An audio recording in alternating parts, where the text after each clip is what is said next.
जिस तरह से आज महिलाओं ने हर वर्ग में अपना दमखम दिखाया है, ये देख के साफ तौर पर अंदाजा लगाया जा सकता है कि आज नारियों में कितनी शक्ति है और नारियों को और भी सशक्त किस तरह से बनाया जा रहा है। एक तरफ तो सरकार की तरफ से कई सारी योजनाएं चल रही हैं और दूसरी तरफ देखा जाए तो परिवार और समाज का भी बहुत बड़ा हाथ होता है एक महिला को सशक्त बनाने में, एक महिला को उस ऊंचाइयों तक पहुंचाने में जिसका सपना महिला कई लंबे समय से देख रही होती है।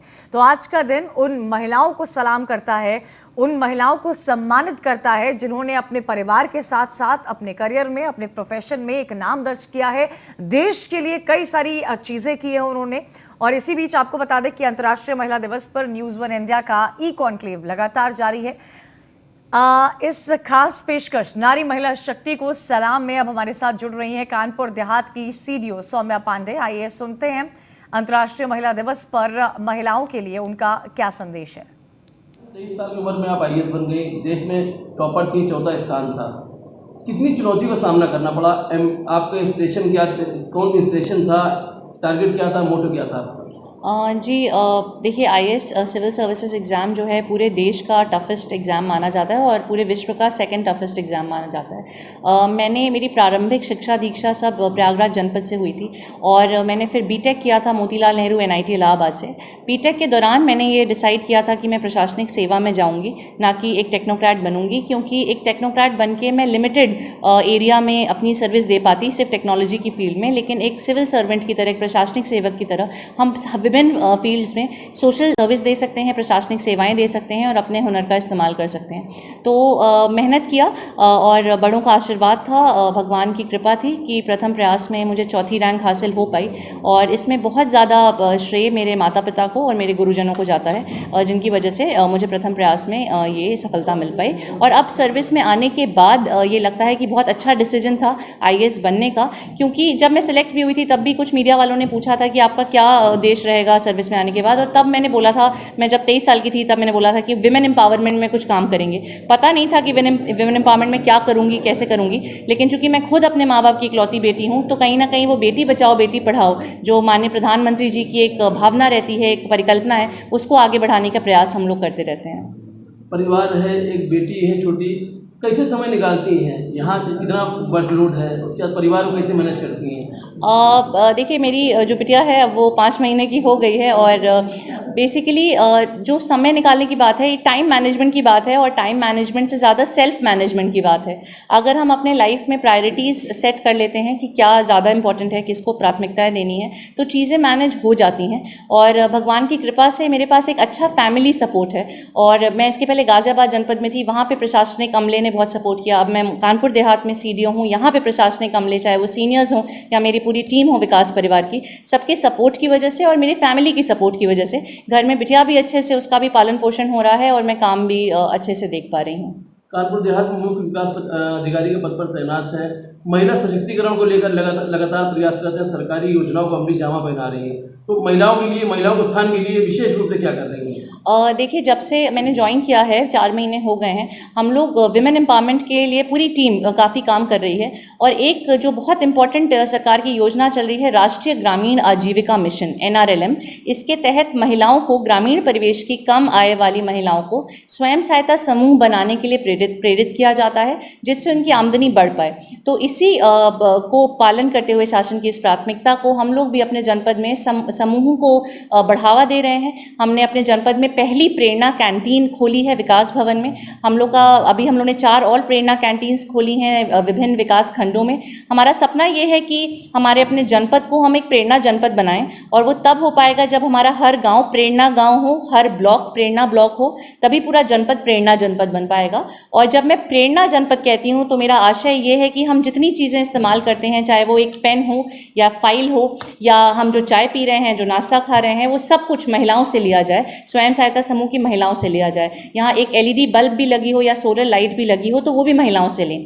तो जनपद में हम लोग प्रेरणा ओजस के तहत काफ़ी महिलाओं को प्रशिक्षित करवा रहे हैं सोलर लैंप के लिए। और बहुत बताते हुए आज खुशी हो रही है कि हम लोग के जनपद का एक टोडरपुर गाँव है जहाँ के सामुदायिक शौचालय में हम लोगों ने सोलर लाइटें, सेंसर बेस्ड लाइटें महिलाओं से निर्मित करके लगाई हैं। और ये पूरे देश का, पूरे भारत का पहला सामुदायिक शौचालय होगा जहाँ पे सोलर लाइटें महिलाओं द्वारा लगाई जा रही हैं। तो छोटे छोटे कदम हैं, प्रयास हैं माननीय मुख्यमंत्री जी के मार्गदर्शन में और यहाँ के जिलाधिकारी के निर्देश में हम लोग जो पूरे एज टीम वर्क काम कर पा रहे हैं जनपद में। ग्रामीण क्षेत्र है, अधिकांश महिलाएं जो है खेती किसानी से रिलेटेड हैं, तो इनको कैसे मोटिवेट कर रही हैं? ये बहुत अच्छा सवाल है क्योंकि मुझे खुद बहुत कॉन्फिडेंस नहीं था। मैं एक छोटा सा वाक्य आपके साथ शेयर करती हूँ। जब जैसे प्रेरणा ओजस के तहत हम लोग गांव में गए, टोडरपुर गांव में, और महिलाओं का साक्षात्कार किया हमने कि दीदी आप कैसे आएंगी, कैसे काम करेंगी, कितना पढ़ी लिखी हैं। तो अधिकांश दीदियों ने बोला कि हम तो मैम 5वीं तक पढ़े हैं या अनपढ़ हैं या मान लीजिए हाई स्कूल तक पढ़े हैं और आने जाने का कोई साधन नहीं है, हम दूर से आते हैं। तो उनसे बात करके कहीं ना कहीं मेरा भी कॉन्फिडेंस डगमगाया कि शायद नहीं कर पाएंगी महिलाएं, और जब पढ़ी नहीं है, मैं बीटेक होकर एक सोलर लैंप नहीं बना सकती तो जो महिला अनपढ़ है वो कैसे बना पाएंगी। लेकिन 1 महीने की बात, आज जब मैं उनके पास गई तो बहुत कॉन्फिडेंटली, बहुत खुशी से वो लोग सोलर लैंप बना रही थी, सोल्डरिंग कर रही थी, जो पीसीबी है उसमें चिप डाल रही थी। और ये देख के इतनी खुशी हुई, इतना संतुष्टि हुई कि वो महिलाओं में जो एक कॉन्फिडेंस था, जो माननीय मुख्यमंत्री जी की मिशन शक्ति चल रहा है जिसमें हम नारी सम्मान, नारी सुरक्षा, नारी स्वावलंबन की बात करते हैं, वो चरितार्थ होते हुए सामने मुझे दिखा। और उसी में से एक दीदी का नाम था गौरी।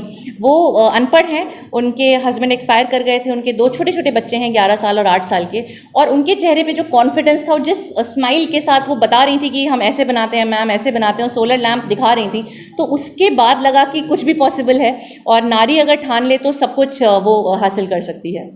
महिला संबंधी अपराध लगातार बढ़ रहे हैं, इस संदर्भ में महिलाओं को सशक्त करने के लिए क्या कोई पहल की गई आपकी तरफ से?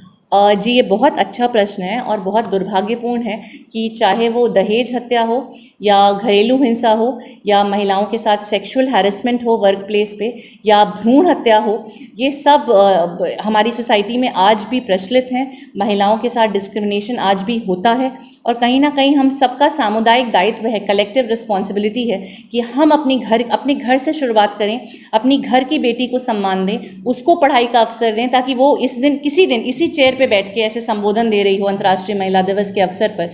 क्योंकि हमारे सामने बहुत एग्जाम्पल्स हैं महिलाओं के, हर फील्ड में, स्पोर्ट्स में, साइंस में, एयरफोर्स, नेवी, डिफेंस सर्विसेज में, हर फील्ड में महिलाएं आज परचम लहरा रही हैं। तो ये जो अपराध है ये तभी कम होगा जब हम एज सोसाइटी महिलाओं को बोझ समझना कम करेंगे, और वो तब होगा जब महिलाएं आर्थिक रूप से आत्मनिर्भर बनेंगी।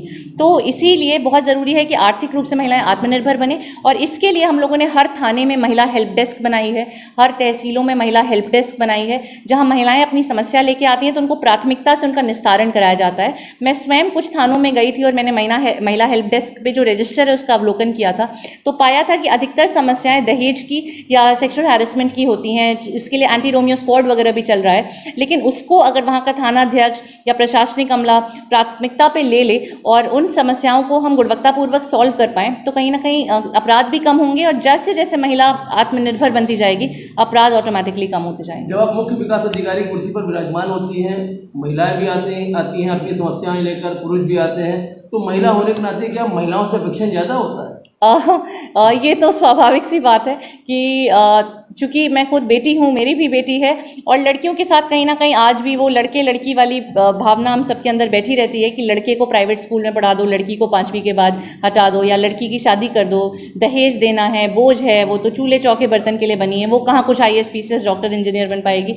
तो लड़कियों के साथ चूँकि एक थोड़ा सा हिस्टोरिकल डिस्क्रिमिनेशन रहा है, तो महिलाओं की प्राथमिकता, ये सरकार की भी प्राथमिकता है और मेरी भी प्राथमिकता रहती है कि महिलाओं की समस्याओं का त्वरित निस्तारण हो और गुणवत्तापूर्वक निस्तारण हो।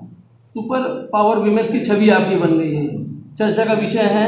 इस संदर्भ में अपनी तरफ से क्या संदेश देना चाहेंगी महिलाओं को, छात्राओं को? देखिए, मैं यही संदेश देना चाहूँगी। बहुत पुरानी संस्कृत में एक श्लोक है, यत्र नारी पूजते तत्र रमन्ते देवता। जहाँ नारी का सम्मान होता है वहीं देवता का वास होता है, और नारी का सम्मान करना हम सबका दायित्व है। और नारियों को सम्मान, सुरक्षा, स्वावलंबन तब वो बढ़ पाएंगी उसकी ओर जब वो खुद आत्मनिर्भर बनेंगी, खुद को मजबूत फील करेंगी, खुद को सशक्त महसूस करेंगी। और हमारे जनपद में भी मैं अपने जनपद का जो नारा हमने बनाया है उसी से अपनी बात समाप्त करती हूँ। ये एक मैसेज भी होगा कि हमारे जनपद का यही नारा, प्रेरणा से प्रेरणा को, प्रेरणा तक, प्रेरणा जनपद कानपुर देहात बने हमारा, शक्ति से हो पूर्ण नारी, स्वावलंबी बने दीदियाँ हमारी। धन्यवाद। क्या आगे भी इसी तरह महिलाओं को उत्थान के लिए, छात्राओं को उत्थान के लिए आप प्रयासरत रहेंगी? जी बिल्कुल, ये जब तक सर्विस में हूँ एंड सर्विस के बाद भी एक पर्सनल मेरा है विमेन एम्पावरमेंट के लिए काम करने का, और बहुत अच्छा कॉज है। और मतलब ये अगर हम सब लोग अपना दायित्व समझ लें, नारी का सम्मान शुरू कर दें और नारी स्वावलंबन की तरफ बढ़े, तो हमारा पूरा, क्योंकि 50% आबादी हमारे देश की, हमारे विश्व की महिलाएं हैं, तो उन्होंने भी कहा था कि, गांधी जी ने भी कहा था कि किसी देश की प्रगति को आंकने के लिए वहाँ की महिलाओं की स्थिति को देखना चाहिए। तो यदि महिला प्रॉस्पेरिटी की तरफ बढ़ेगी तो हमारा पूरा देश, हमारा जनपद, हमारा प्रदेश सब विकास की ओर तमाम युवा छात्राएं आपको इंस्पिरेशन मानती हैं, उनके लिए क्या टिप्स देना चाहेंगी जो आईएएस बनना चाहती हैं? उनके लिए देखिए, इसी से मुझे याद आया कि माननीय मुख्यमंत्री जी की अभ्युदय योजना भी चल रही है, जिसके माध्यम से मेधावी विद्यार्थियों को फ्री में निःशुल्क IAS, PCS, IT, JEE, NEET की कोचिंग भी दी जा रही है, जिसमें हमारे जनपद के बहुत सारे अधिकारी और मैं भी स्वयं, हम लोग क्लासेस लेते हैं कानपुर में। उनके लिए यही टिप रहेगा कि मोटिवेटेड रहें, अपने अंदर सेल्फ कॉन्फिडेंस रखें और परिश्रम, मेहनत और फोकस के साथ वो अपने जीवन में सब कुछ अचीव कर सकते हैं। आखिरी संदेश विशेष रूप से महिलाओं के लिए? आखिरी संदेश वही है महिलाओं के लिए कि स्वावलंबी बने, आत्मनिर्भर बने और अपने अंदर सशक्त वो शक्ति के उसको जागृत करें, जिससे कि अपने जीवन में सफलता हासिल कर सकें।